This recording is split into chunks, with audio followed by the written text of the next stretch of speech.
My name is Beulah Richards, 68 years old, still adjusting to life without Harold, after 45 years of marriage. 2 months since his heart attack, and I was finally taking that healing trip to Arizona to visit my sister Grace. The cab was already waiting when I realized I forgot Harold's will that Franklin, our lawyer, urgently needed. Rushing back inside our empty house or so, I thought I heard voices coming from Harold's study.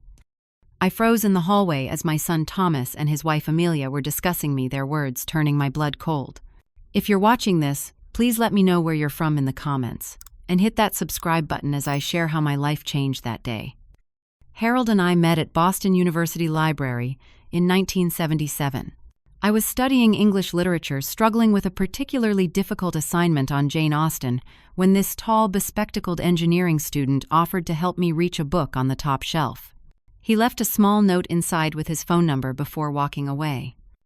That simple act of kindness blossomed into coffee dates, long walks along the Charles River, and eventually a proposal under the autumn leaves in the public garden. We married the summer after graduation, young and full of dreams. Harold built a remarkable career as a civil engineer, working his way up at one of Boston's premier firms. He had a hand in designing several notable buildings in the city skyline, something he always pointed out with quiet pride whenever we took our evening walks downtown. His dedication to his craft brought us financial security, a beautiful colonial home in Newton, and the ability for me to pursue my passion as a high school English teacher until I retired 10 years ago. Our only son Thomas came along after 5 years of marriage. From the moment he was born, Harold and I poured everything into him, perhaps too much in hindsight. Thomas was bright but struggled with the discipline his father embodied. While Harold would rise at 5:30 every morning without fail, Thomas needed 3 alarm clocks to make it to school on time. Where Harold saved methodically for retirement, Thomas bounced between credit cards as soon as he was old enough to apply for them. Despite our concerns about his financial habits, Thomas did well professionally. He followed somewhat in his father's footsteps, becoming an architect at a respectable firm in the city. It was there he met Amelia 10 years ago. I remember the first time he brought her home for Sunday dinner.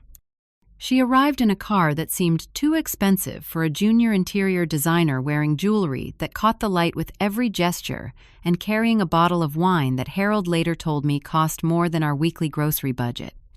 Something about Amelia set off warning bells from the beginning.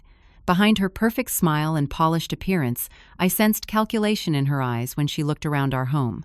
When Thomas mentioned his father's position at the engineering firm, I noticed how her interest visibly sharpened. Harold, ever the optimist, thought I was being overprotective. She's ambitious, he'd say, just like I was at that age. But maternal instinct told me there was a difference between ambition and opportunism.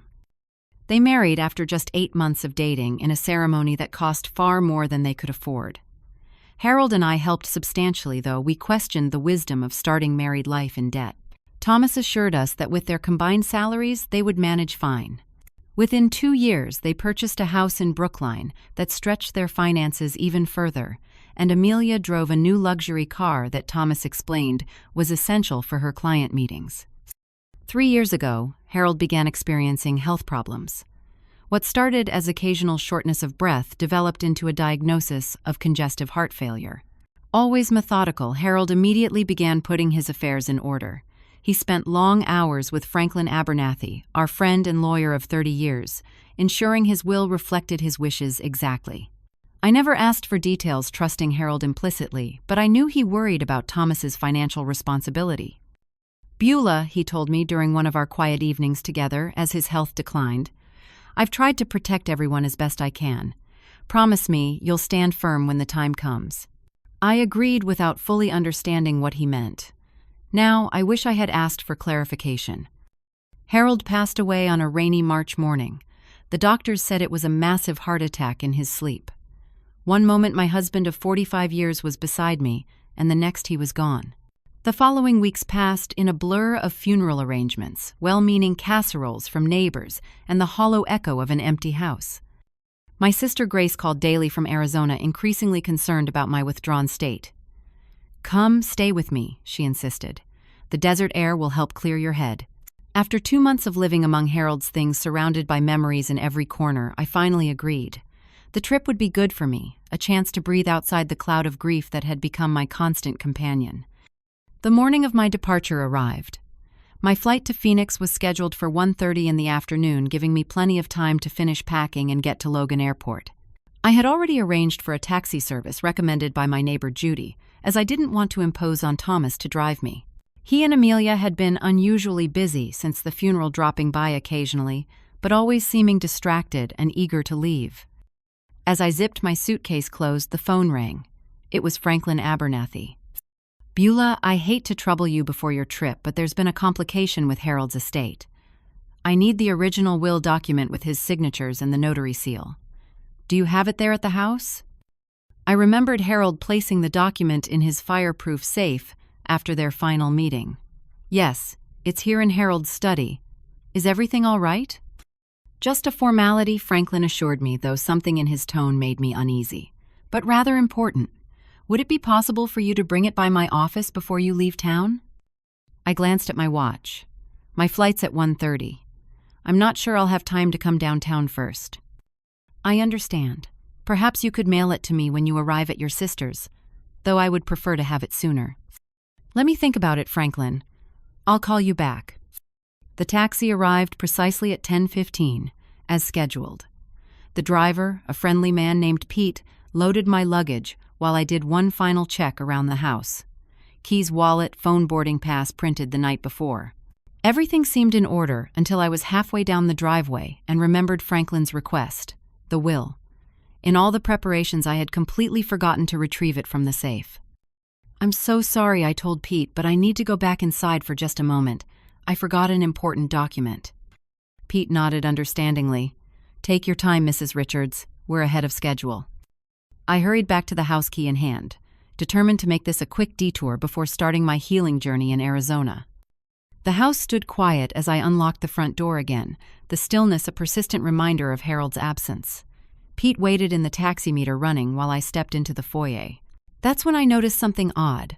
A car I didn't immediately recognize was parked further down the street, partially hidden by the large oak tree that lined our property. Looking closer, I realized it was Amelia's new silver luxury SUV, the one Thomas had mentioned they were upgrading to just weeks after Harold's funeral. Why would they be here? Thomas had a spare key for emergencies, but I hadn't expected him to use it while I was away, certainly not before I'd even left town. A chill ran down my spine as I recalled how eager he'd been to confirm my flight details. Instead of entering through the front door where my footsteps would echo on the hardwood floors, I moved to the side entrance that led through the kitchen. Years of living in this house had taught me which floorboards creaked and which door hinges needed oiling. I slipped inside silently, my heart beginning to race, without fully understanding why I felt the need for stealth in my own home. The kitchen was exactly as I'd left it. Coffee cup washed and placed on the drying rack, morning dishes put away. I could hear voices now coming from the direction of Harold's study at the back of the house. Thomas's voice, then Amelia's, their tones hushed but intense. I moved carefully down the hallway, the plush runner muffling my steps. "Dad was always so secretive about money," Thomas was saying, his voice carrying through the partially open door. "But there has to be more than what we've found so far. The house alone is worth over $1 million in this market." "Your father was an executive at one of the biggest engineering firms in Boston," Amelia replied, her voice sharp with frustration. "There's no way he only had that small retirement account they initially disclosed. He had to have investments, other properties, something." I froze, my back pressed against the wall beside the study door. The small retirement account, Harold had been meticulous about our finances, building a substantial portfolio over decades. What were they talking about? "Maybe Mom knows where he kept the records," Thomas suggested. "We could ask her when she gets back from Arizona." Amelia scoffed. "By then it might be too late.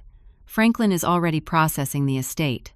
Besides, the old woman has been completely out of it since your father died. Half the time she doesn't even remember what day at Island." My breath caught in my throat. Old woman. Out of it I had been grieving, yes, but certainly not losing my faculties.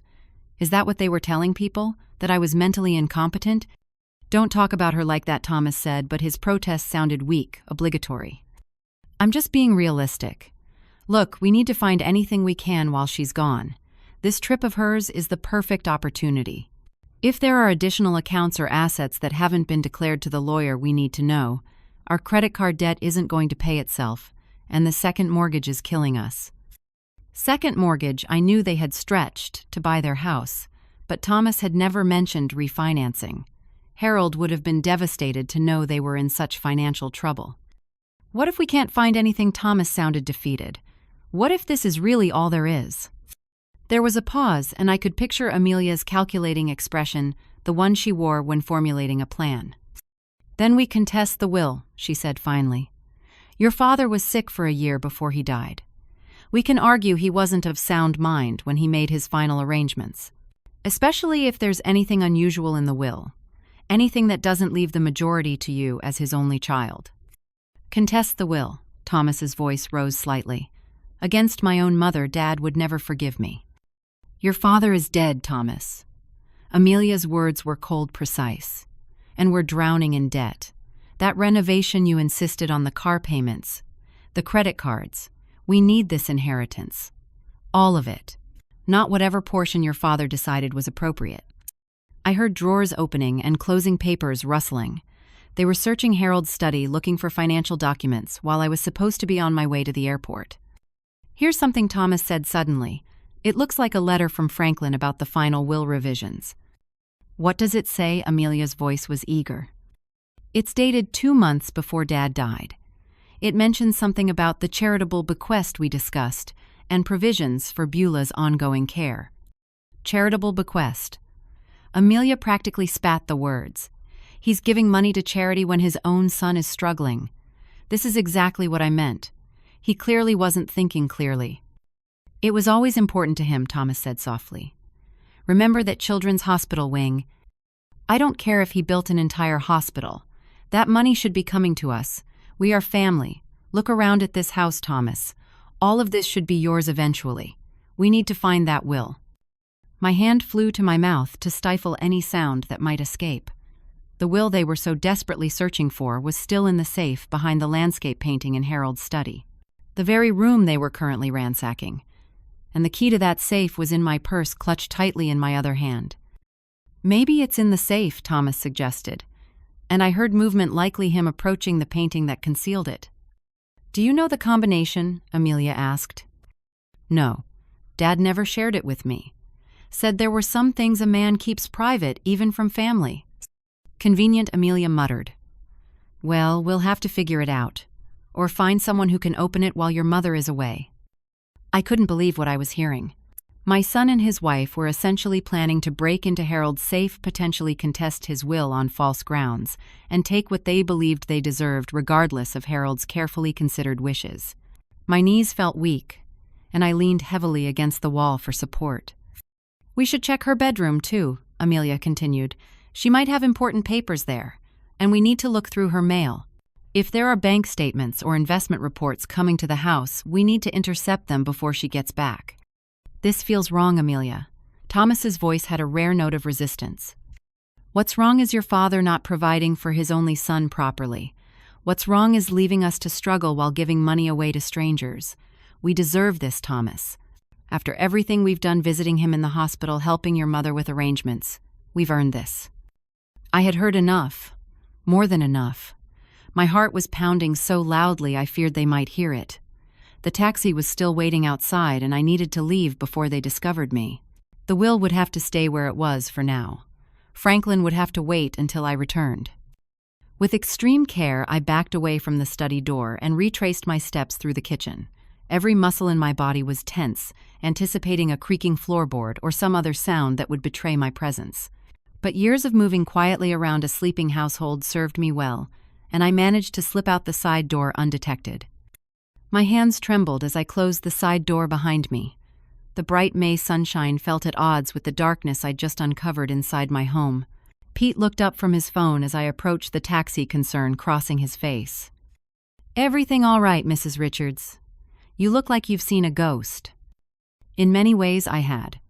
The ghost of who I thought my son was vanishing before my eyes. I'm fine, I managed, though my voice sounded strange even to my own ears. Just realized the document I need is with my lawyer already. No need to worry. Pete nodded, helping me back into the taxi. To the airport, then. I hesitated, my mind racing. I couldn't get on that plane now, not with what I'd just learned. But I couldn't go back into the house either, where Thomas and Amelia were violating Harold's privacy and plotting against his wishes. I needed time to think, to process.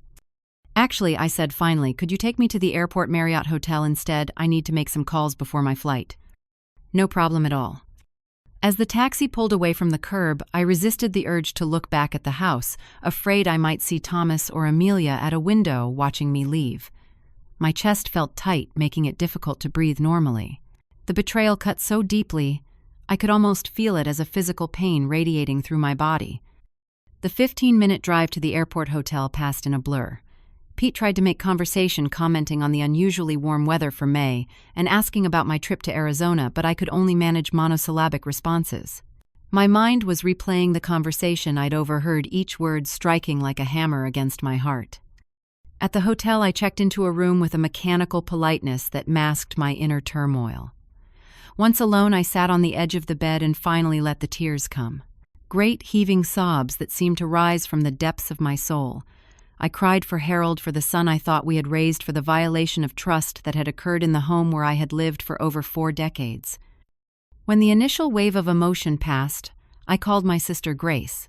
Her warm, familiar voice was a lifeline in my sea of confusion.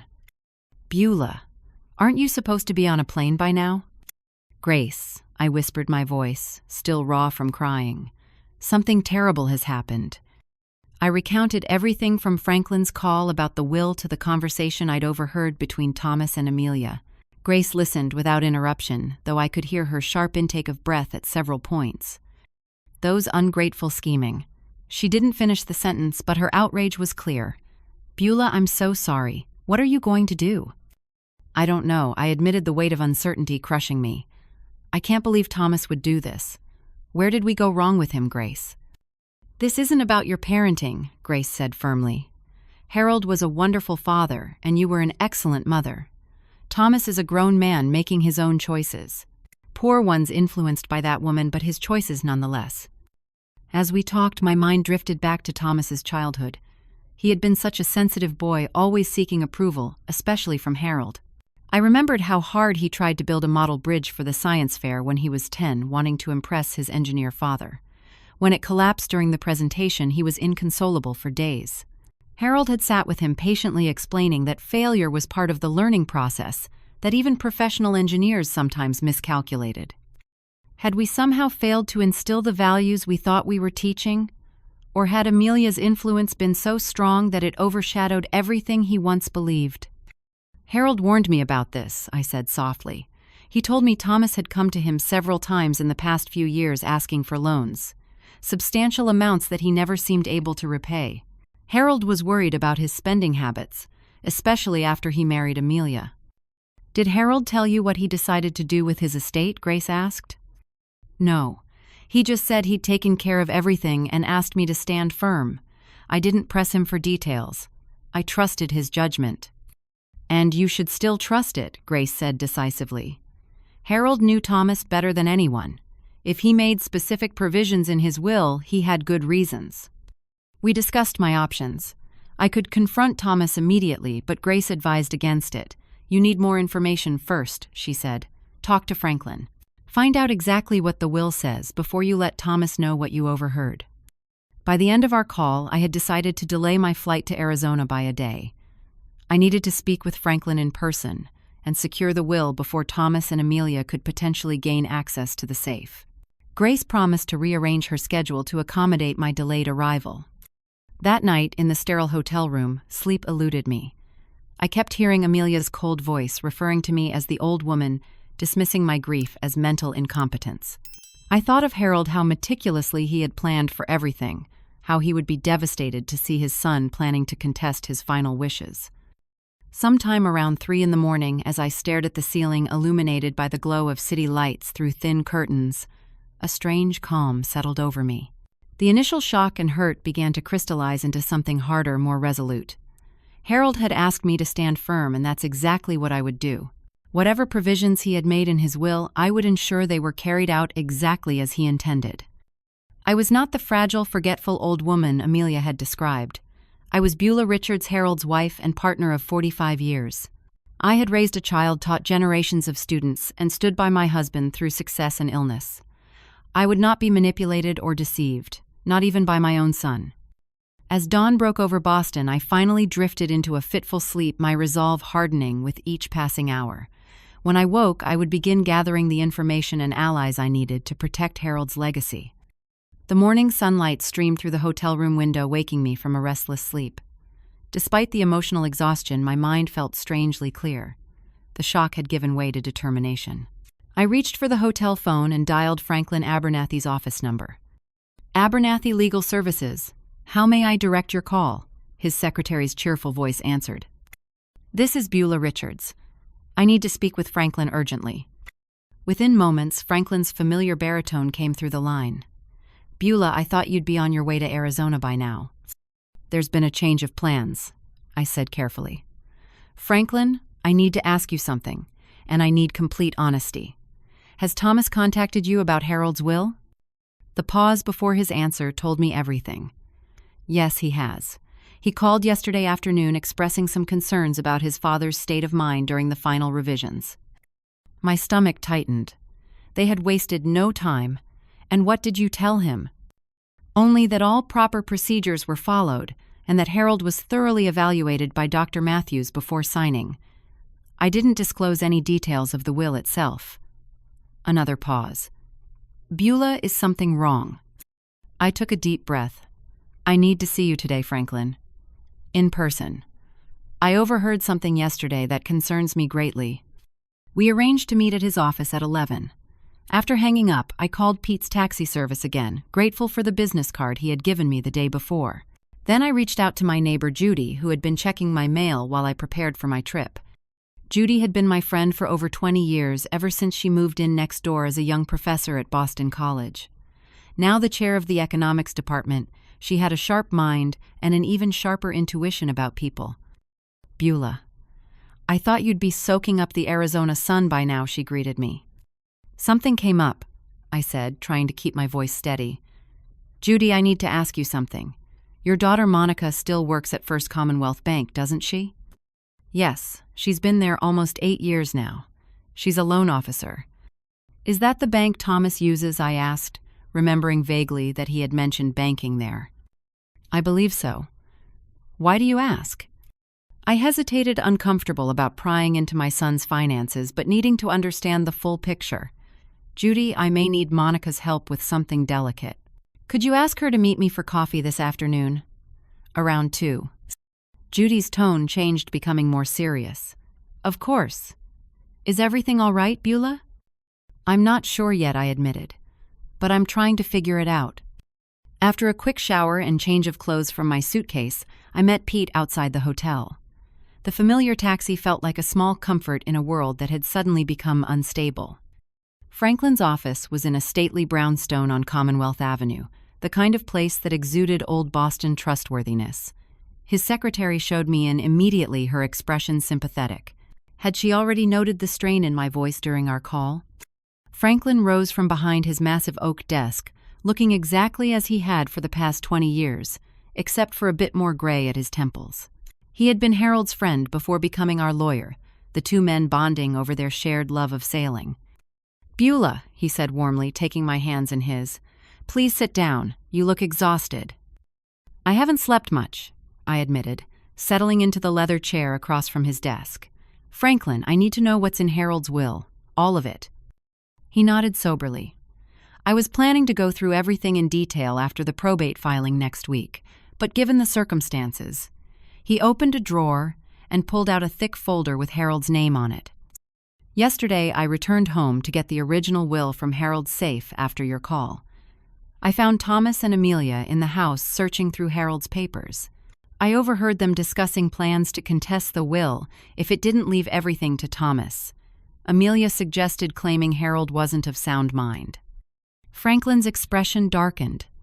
That would be extremely difficult for them to prove. Harold was thoroughly evaluated by Dr. Matthews just before the final signing. We videotaped the signing itself, showing Harold clearly explaining his wishes. It was all done by the book precisely because Harold anticipated there might be questions. What exactly did Harold leave in his will? I asked, bracing myself. Franklin opened the folder and adjusted his reading glasses. The house remains yours completely, along with all personal effects. Harold's retirement accounts and life insurance name you as the primary beneficiary. There's a trust established for your ongoing care that cannot be accessed by anyone else. He turned a page. Thomas receives a direct inheritance of $100,000. Additionally, there's a trust established for him that will provide quarterly payments, but it comes with conditions. He must undergo financial counseling and demonstrate responsible money management. And the rest I asked, sensing there was more. The majority of Harold's remaining assets go to Boston Children's Hospital specifically to establish an endowment for the cardiac care unit. Franklin looked up at me. Did Harold ever discuss this with you? The memory surfaced immediately, though I hadn't thought of it in years. Thomas had a heart condition as a child, I said softly. He was 7 when they discovered it. He needed surgery-specialized care. The doctors at Children's saved his life. Harold always said we owed them a debt we could never repay. Franklin nodded. That's what he told me. He said it was important to him that his legacy help other children the way Thomas was helped. I felt tears threatening again, but for a different reason. This was so perfectly quintessentially Harold. Even in death, he was thinking of others, planning carefully, honoring his promises. There's something else you should know, Franklin continued. Thomas came to Harold multiple times in the last few years asking for substantial loans. The most recent request was for $200,000, just 6 months before Harold passed away. Did Harold give it to him? No. He was concerned about Thomas's financial decisions. He told me Thomas and Amelia had refinanced their home twice already, that they were living well beyond their means. He offered to pay for financial counseling instead, which Thomas refused. The pieces were falling into place. Thomas and Amelia had been counting on a substantial inheritance to solve their financial problems. Finding out that much of Harold's estate was going to charity must have been a devastating blow to their plans. After discussing strategy with Franklin, I left his office with copies of all relevant documents and a renewed sense of purpose. My next stop was the coffee shop where Judy had arranged for me to meet her daughter Monica. Monica had grown from the gangly teenager I remembered into a poised professional woman. After brief pleasantries and assurances of confidentiality, she confirmed what I had begun to suspect. Thomas and Amelia are significantly overextended, she said quietly. I can't give you specific numbers, of course, but I can tell you they've been denied for additional credit 3 times in the past year. Their debt-to-income ratio is concerning. Do you know what the money was for? I asked. Monica hesitated. The loan applications listed home renovations, but there were some unusual withdrawals and transfers that suggested other purposes. Large sums to luxury retailers, high-end furniture stores, several expensive vacations. I thought of Amelia's designer clothes, her new car, the elaborate parties they hosted in their Brookline home, all financed by debt they couldn't afford to repay. Thank you, Monica. This helps me understand the situation better. My final stop of the day was back at the hotel where I called my primary care physician, Dr. Levine. I explained that I needed documentation of my mental competency given some concerning comments I'd overheard. She was outraged on my behalf and arranged for me to come in for an evaluation that would be documented in my medical records. By evening, I had gathered what I needed: copies of the will and trust documents, confirmation of Thomas and Amelia's financial difficulties, evidence of Harold's sound mind when creating his will, and soon documentation of my own mental competency. I also had the name of a locksmith recommended by Franklin, who could open the safe if necessary. As I sat in the hotel restaurant picking at a salad I had no appetite for, I considered my next steps. Confronting Thomas and Amelia was inevitable, but I needed to be strategic. Harold had always said that in any negotiation the person with the most information held the advantage.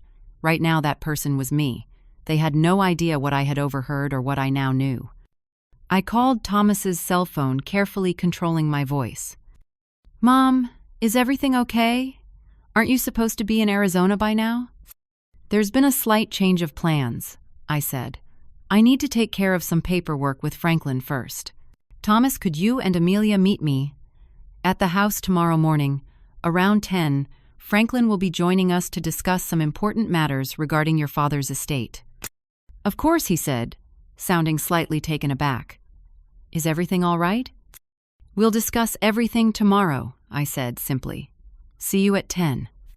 As I ended the call, I felt a strange mix of sadness and resolve. Tomorrow would change my relationship with my son forever, but as painful as that would be, honoring Harold's wishes was more important. He had trusted me to stand firm, and I would not let him down. The next morning dawned bright and clear, a beautiful spring day that belied the storm brewing inside me. I wore one of my best outfits, a navy blue dress that Harold had always complimented with a simple strand of pearls he had given me for our 35th anniversary. Armor of sorts, reminding me of who I was and what I stood for. Franklin picked me up at the hotel at 9:30, his silver Volvo, as meticulously maintained as everything else in his life. He carried his leather briefcase containing all the documents we might need, including the video recording of Harold signing his will. "Are you ready for this, Beulah?" he asked as we drove toward Newton. "As ready as I'll ever be," I replied, smoothing invisible wrinkles from my dress. "Did you bring the portable DVD player?" He patted his briefcase. "Everything we discussed, though I hope we won't need all of it." We arrived at the house 10 minutes before the appointed time. I used my key to let us in, noticing with a pang how the foyer table still held Harold's collection of paperweights. Some part of me had been hoping that yesterday had been a terrible misunderstanding, that I had somehow misheard or misinterpreted the conversation between Thomas and Amelia. But Franklin's presence beside me confirmed the reality of what was happening. We settled in the living room, Franklin and I each taking one of the armchairs while leaving the sofa open for Thomas and Amelia. I had deliberately chosen this arrangement to avoid feeling cornered. The coffee table between us would serve as neutral territory for any documents we needed to discuss. At precisely 10 o'clock, I heard a car pull into the driveway. Through the front window, I saw Thomas's sedan with him and Amelia inside. They appeared to be having an intense conversation before exiting the vehicle. Thomas looked worried while Amelia's expression was set in determination as she smoothed her expensive blazer. The front door opened, and Thomas called out, "Mom, we're here." In the living room, I responded, my voice calmer than I felt. They appeared in the doorway, momentarily surprised to see Franklin already seated beside me. Thomas recovered, first stepping forward to kiss my cheek. "Mom, I thought you were supposed to be in Arizona. Is everything okay?" "Please sit down," I said, gesturing to the sofa. "We have important matters to discuss." Amelia's eyes darted around the room, likely taking note of the briefcase and the formal atmosphere. "Is this about Harold's will? Has it been processed already?" Franklin spoke up. "The will is being processed according to schedule, but some concerns have been raised that we need to address immediately." Thomas shifted uncomfortably. "What concerns?" I looked directly at my son, the boy I had raised, the man who had disappointed me so deeply. "Thomas, yesterday morning I came back to the house to retrieve your father's will from the safe. Franklin had called requesting the original document." I saw the color drain from his face as realization dawned. Beside him, Amelia stiffened. "I heard you and Amelia in your father's study. I heard everything, Thomas. Your plans to search the house while I was away. Your discussion about contesting the will if it didn't leave everything to you. Amelia suggesting that your father wasn't of sound mind." "Mom, I can explain," Thomas began, but I held up my hand. "I also heard Amelia refer to me as the old woman, who is completely out of it. I heard you discussing your financial troubles, the second mortgage, the credit card debt. I heard it all." Amelia's face had hardened into a mask. "You were eavesdropping on a private conversation. That's hardly appropriate." "In my own home," I countered, "where you were searching through my husband's papers without permission, I don't think you're in a position to talk about what's appropriate, Amelia." Thomas leaned forward, his expression pleading. "Mom, we were just trying to understand Dad's arrangements. We're concerned about you, about making sure everything is properly taken care of." "Please don't lie to me," I said quietly. "Not anymore. I've spoken with Franklin at length. I know exactly what your father's will contains. I know about the trust for you with conditions. I know about the bequest to Children's Hospital. And I know about the multiple times you asked your father for large sums of money in recent years." Franklin opened his briefcase and removed a document. "I have here the final version of Harold's will, properly executed and witnessed." I also have video documentation of Harold explaining his decisions and signing the document demonstrating his clear mental capacity at the time. This is ridiculous, Amelia interjected, her voice rising. Harold was ill for over a year. Everyone knows that serious illness affects cognitive function. And Beulah has been deeply depressed since his death, hardly in a state to manage complex financial matters. Franklin raised an eyebrow. I anticipated that argument. That's why I also have a letter from Dr. Matthews certifying Harold's mental competency at the time of signing. And Beulah has just undergone a current evaluation confirming her full mental capacity. Thomas looked increasingly uncomfortable, glancing between his wife and me. This isn't necessary. We're not contesting anything. We were just talking, exploring options. Is that why you called Franklin the very next day to express concerns about your father's state of mind? I asked. Thomas shot a quick look at Amelia, who appeared unfazed. We have legitimate concerns, she insisted. Thomas is Harold's only child. If Harold left significant assets to outside organizations, instead of providing for his family, that raises questions about his judgment. I felt a surge of anger. Outside organizations? You mean the hospital that saved your husband's life when he was 7 years old?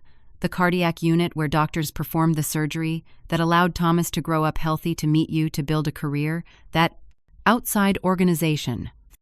Thomas at least had the grace to look ashamed. I remember, Mom. Of course I do.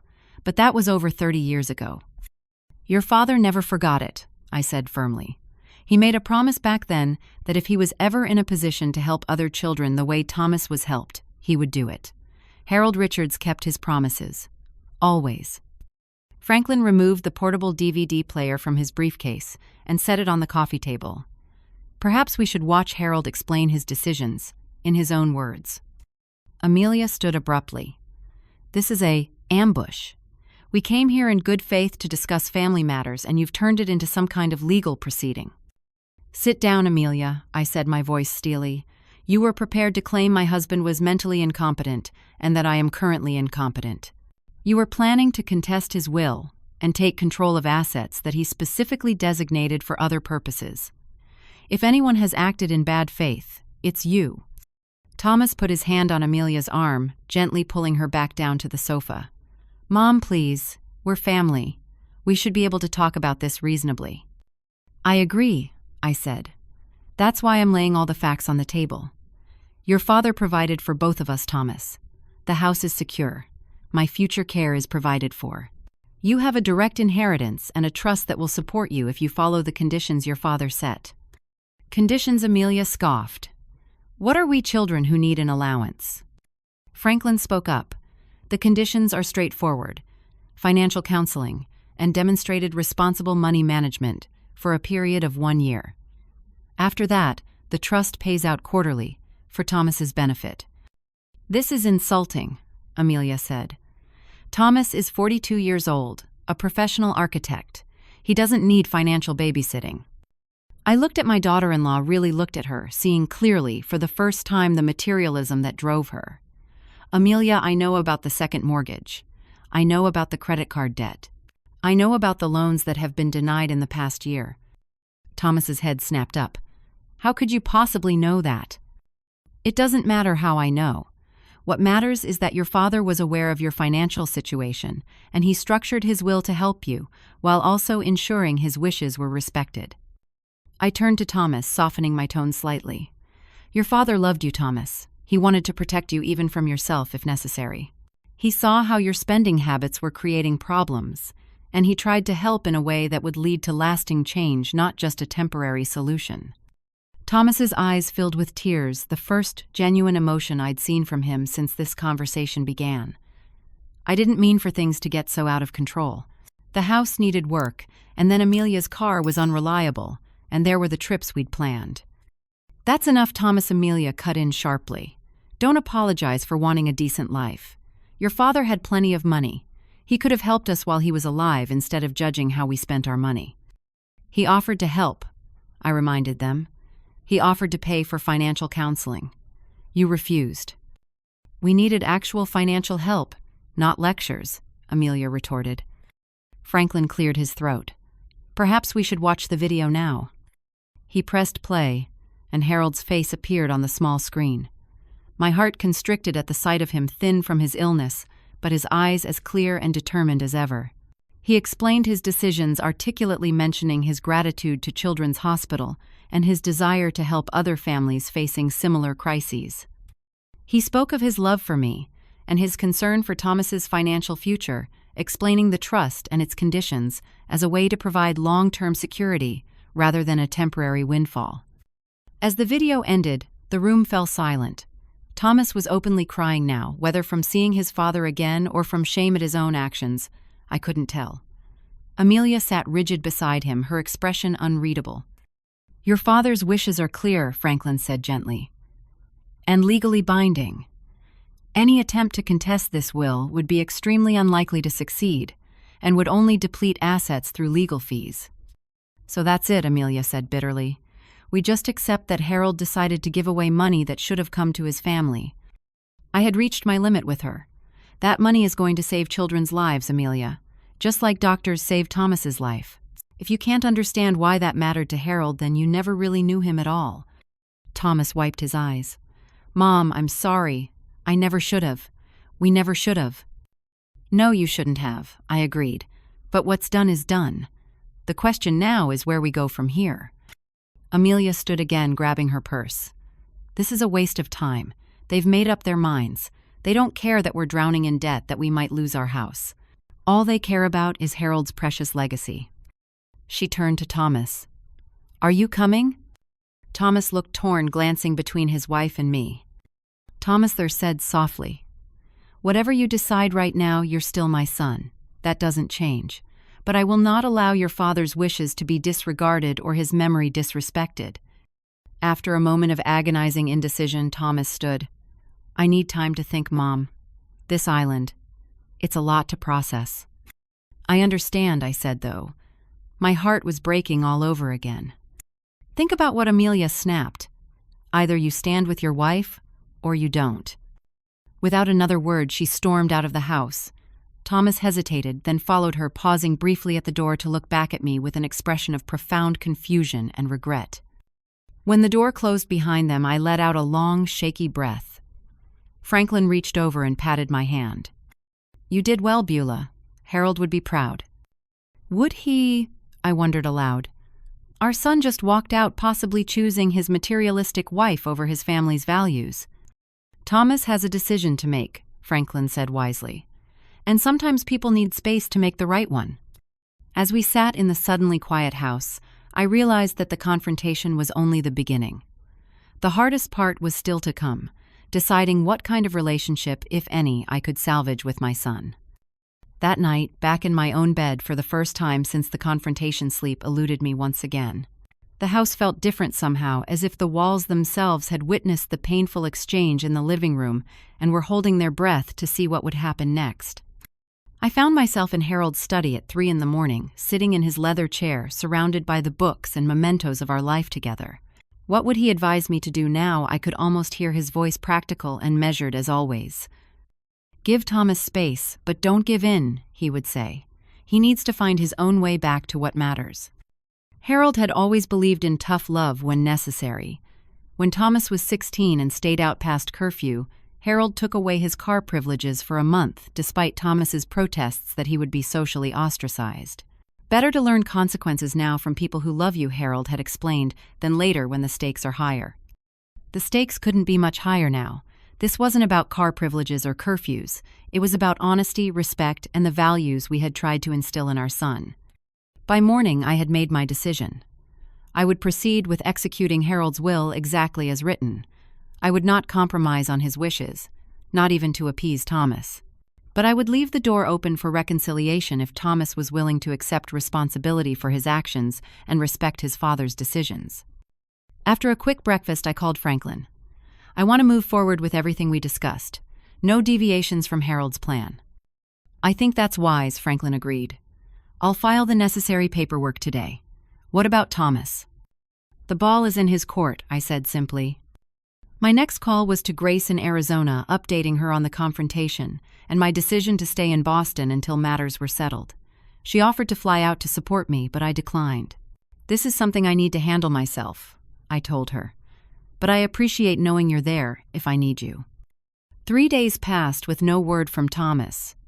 I used the time to meet with Dr. Matthews, Harold's physician, who provided additional documentation about Harold's mental clarity during his illness.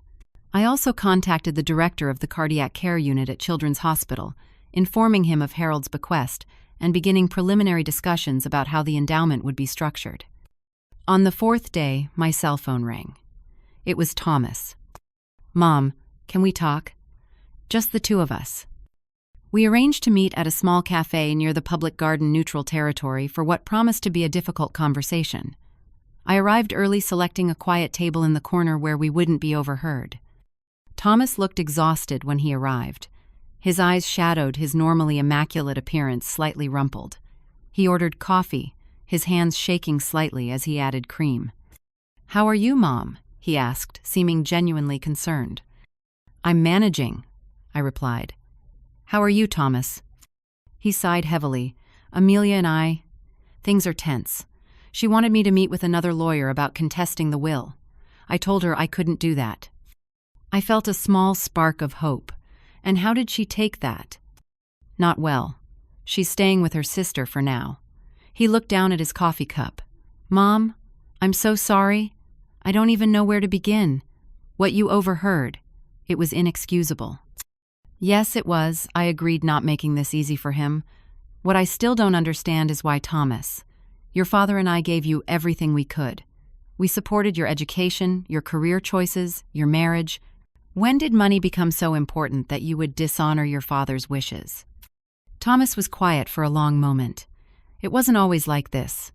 When Amelia and I first married, we were happy with what we had. But then her sister bought that big house in Wellesley, and her friend from college married a hedge fund manager, and suddenly our life wasn't enough anymore." "And you went along with it?" He nodded, ashamed. "I wanted to make her happy, and I wanted to prove I could provide the lifestyle she wanted. Dad was always so successful, so confident about money. I wanted to be like that too." "Your father lived within his means," I reminded him. "We saved before we spent. We took modest vacations. We drove our cars until they wouldn't run anymore." "I know," Thomas said softly. "I know that now.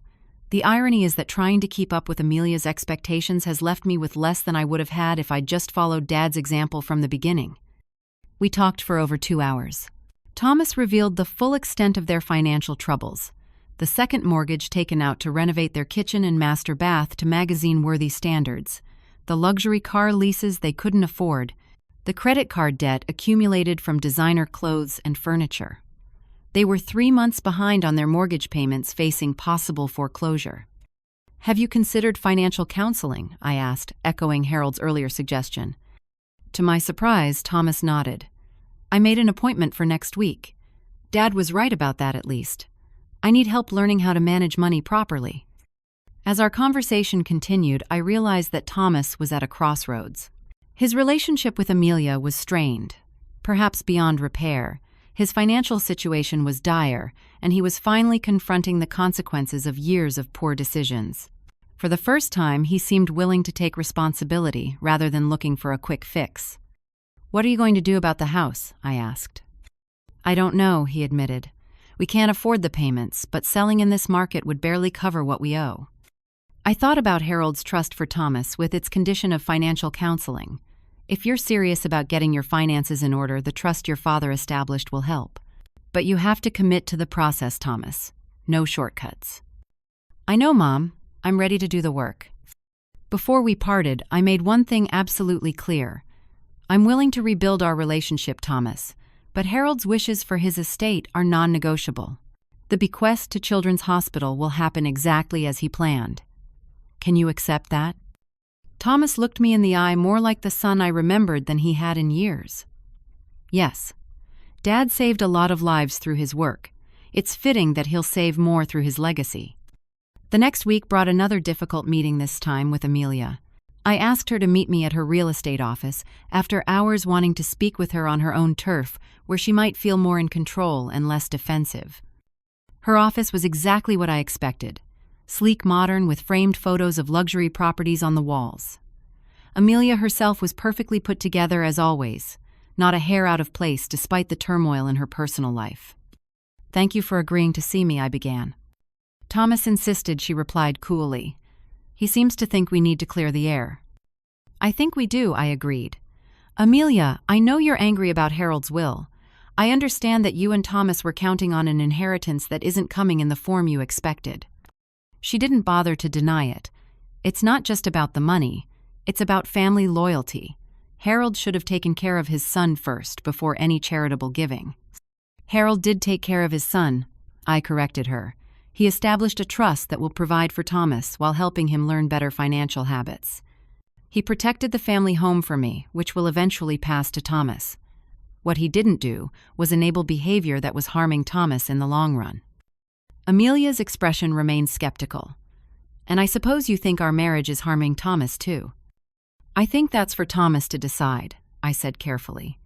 "But I do know that pushing him to live beyond his means to take on debt he can't repay, to potentially contest his father's valid will, none of that has been good for him.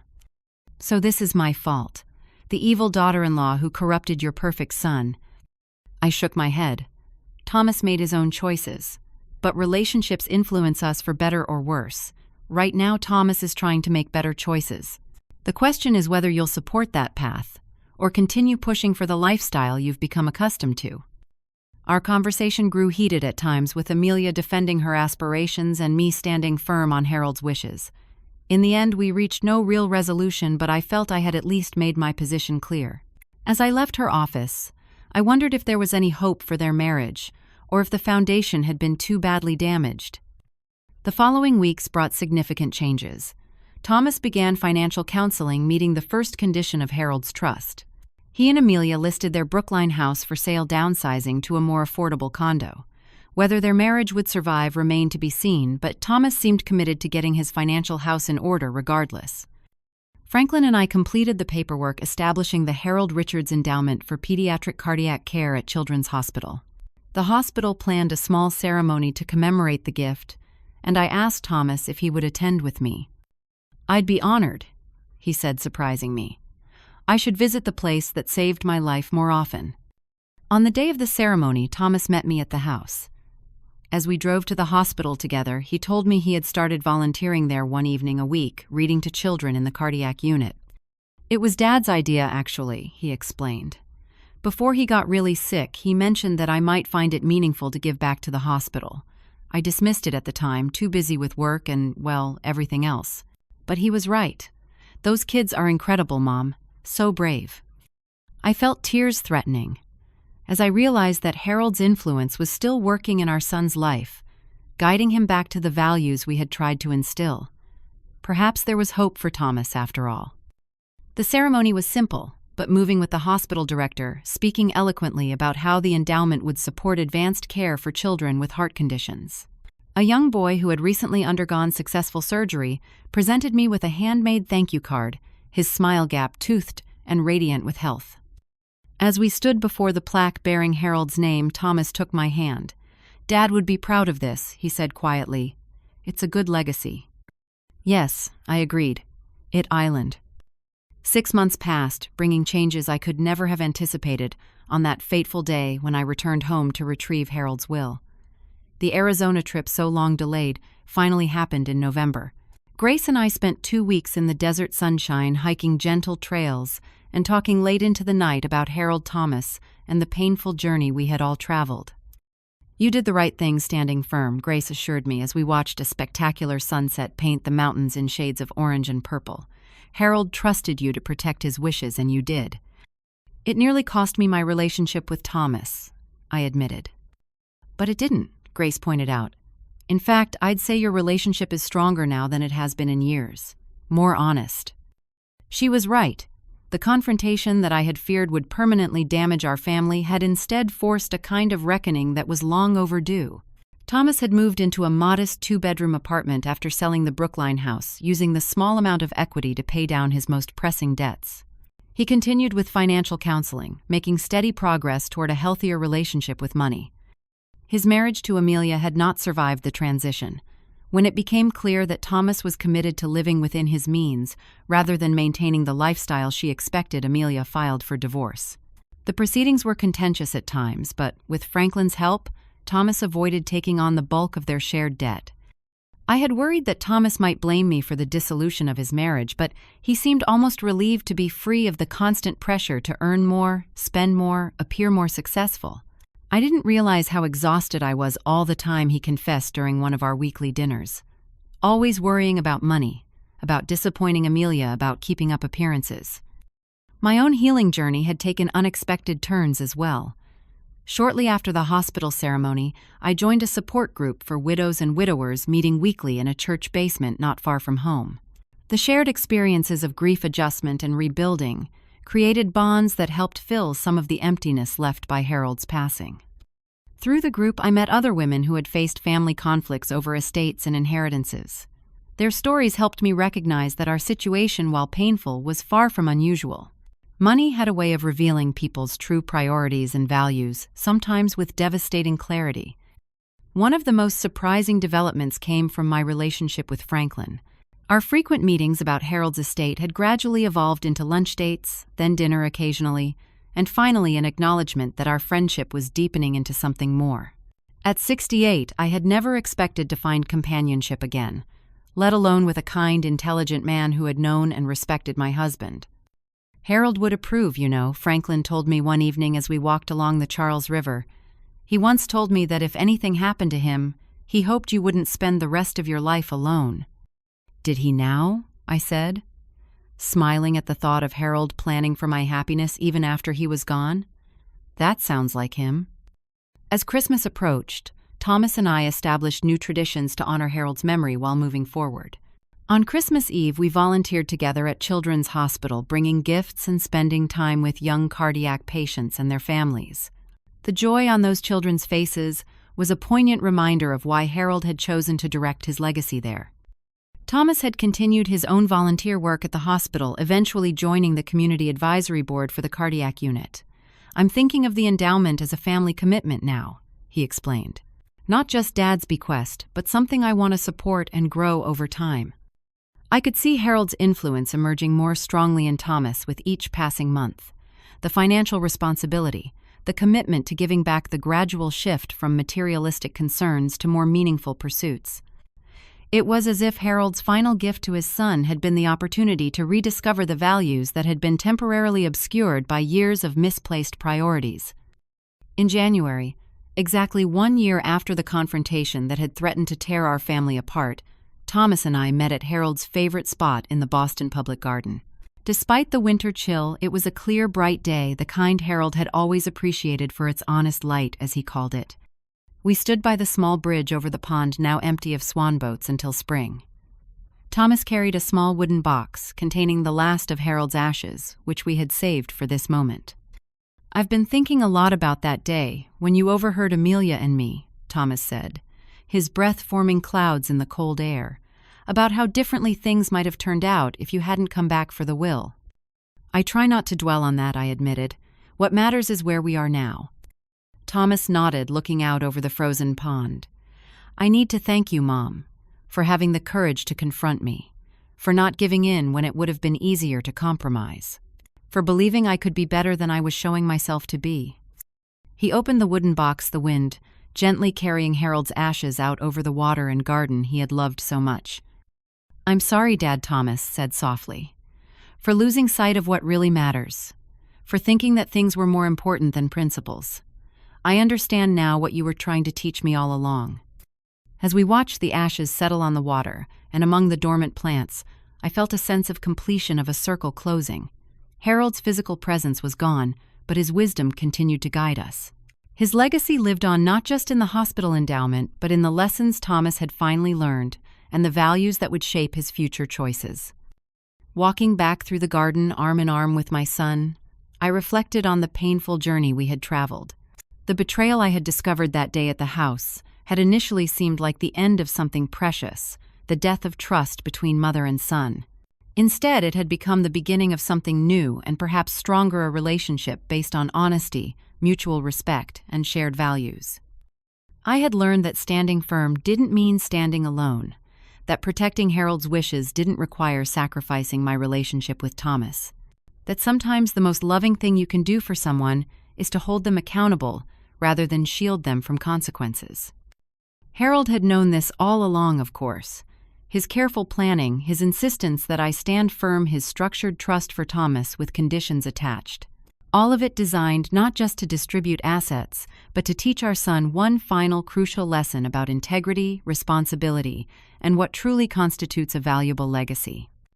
As we reached the garden gate, Thomas squeezed my hand. "I'm taking you to lunch at that new place on Newbury Street," he said. "My treat, from my actual savings account, not a credit card." I laughed, feeling lighter than I had in months. Harold would be proud, I told him, and so am I.